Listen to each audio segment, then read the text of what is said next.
একেবারে মসজিদের ছাদ পর্যন্ত গিয়ে মাথা ঠেকছে, দুইজন নামাজ পড়তেছে। আপনারাও দেখেন মসজিদের ছাদ পর্যন্ত গিয়ে মাথা ঠেকতেছে এবং সিসি ক্যামেরায় ধরা পড়া এই ভিডিওটি। এগুলো আসলে যতক্ষণ পর্যন্ত আপনি নিজ চোখে না দেখবেন ততক্ষণ পর্যন্ত অনেকে বিশ্বাস করে না। রাসূল আকরাম সাল্লাল্লাহু আলাইহি ওয়াসাল্লামের সাথে জিনদের সমন্বিত সাক্ষাৎ ঘটেছে 6 বার, মদিনায় 3 বার, মক্কায় 2 বার, আর মক্কা মদিনার বাইরে 1 বার। রাসূল সাল্লাল্লাহু আলাইহি ওয়াসাল্লাম যখন তায়েফ থেকে এই যে রক্তাক্ত অবস্থায়, তায়েফের মানুষ যখন ইসলামের দাওয়াত গ্রহণ করলো না, আল্লাহর হাবিব সাল্লাল্লাহু আলাইহি ওয়াসাল্লাম যখন মক্কায় ফিরে আসতেছিলেন, মক্কায় ফিরে আসার পথে একটা উপত্যকায় তিনি নামাজ আদায় করছিলেন।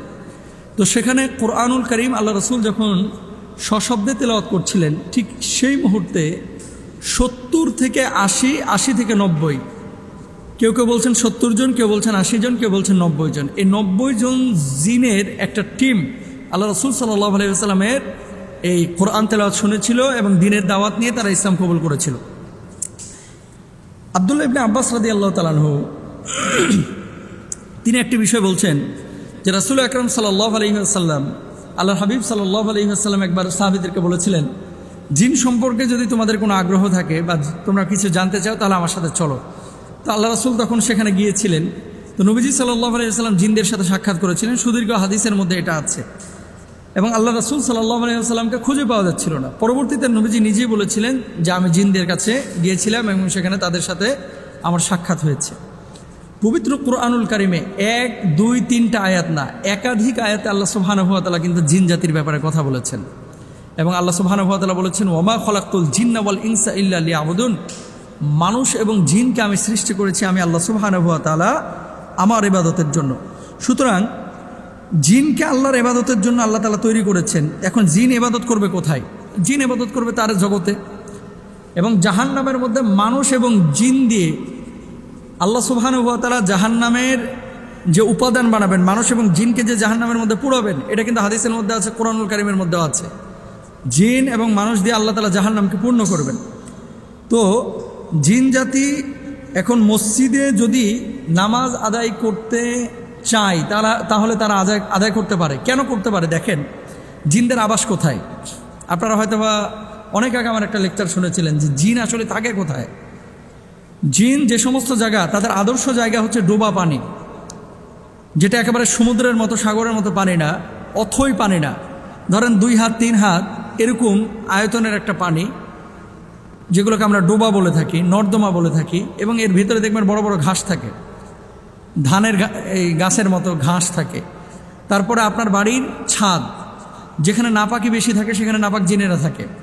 অনেক সময় কাঁঠাল গাছে আপনারা ওই যে গরুর হাড্ডি ঝুলায় রাখেন, একটা ভুল কনসেপ্ট। কোরবানি ঈদ আসতেছে, জবাই করার পরে কি করে, গরুর যে চুয়ালের হাড্ডিটা এটা নিয়ে যে কাঁঠাল গাছে ঝুলায় রাখে। কেন? ধারণা হচ্ছে এখানে বদজিনের কোনো আসর হবে না। অথচ আল্লাহ রাসূল বলছে জিনদের প্রধান খাবার হচ্ছে হাড্ডি। জিন থেকে বাঁচার জন্য আমরা গরুর হাড্ডি ওখানে রাখতেছি, যেটা জিনের প্রধান খাবার। তো এগুলো আসলেই ভুল কনসেপ্ট। রাসূল আকরাম সাল্লাল্লাহু আলাইহি ওয়াসাল্লাম মক্কায় জন্মগ্রহণ করেছেন। মক্কায় একটা উল্লেখযোগ্য মসজিদ আছে, যে মসজিদটার নাম হচ্ছে মসজিদে জিন। এবং একটা ওয়াদি আছে, উপত্যকা আছে, যে ওয়াদিটাকে বলা হয় ওয়াদিয়ে জিন। এখানে অনেক ঘটনা ঘটেছে, আপনারা যারা গিয়েছেন আপনারা জানেন।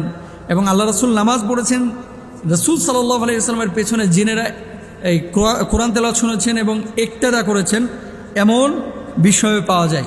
সুতরাং মসজিদে যদি জিনেরা নামাজ আদায় করতে চায় তো এটা তাদের সম্ভাবনা আছে। যদি বাড়ির মধ্যে জিন ঢুকতে পারে, মসজিদে ঢুকতে পারবে না।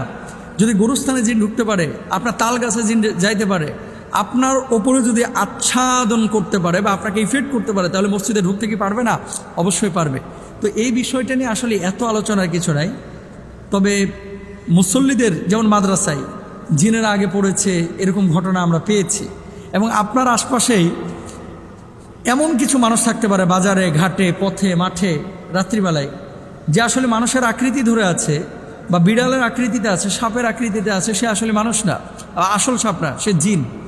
এরকম হতে পারে, আল্লাহ তাআলা তাদেরকে সেই সক্ষমতা দিয়েছে। তো জিনকে অস্বীকার করা এটা সুযোগ নাই। আর রাত্রিবেলায় মসজিদে নামাজ আদায় করলে মসজিদের ক্ষতি হবে বা মানুষের কোনো ক্ষতি হবে, এই বিষয়টাকে বিশ্বাস করা যাবে না। ভুল কনসেপ্ট আমাদের ভিতরে আনা যাবে না, রাখা যাবে না। আল্লাহ বোঝার তৌফিক দান করুন।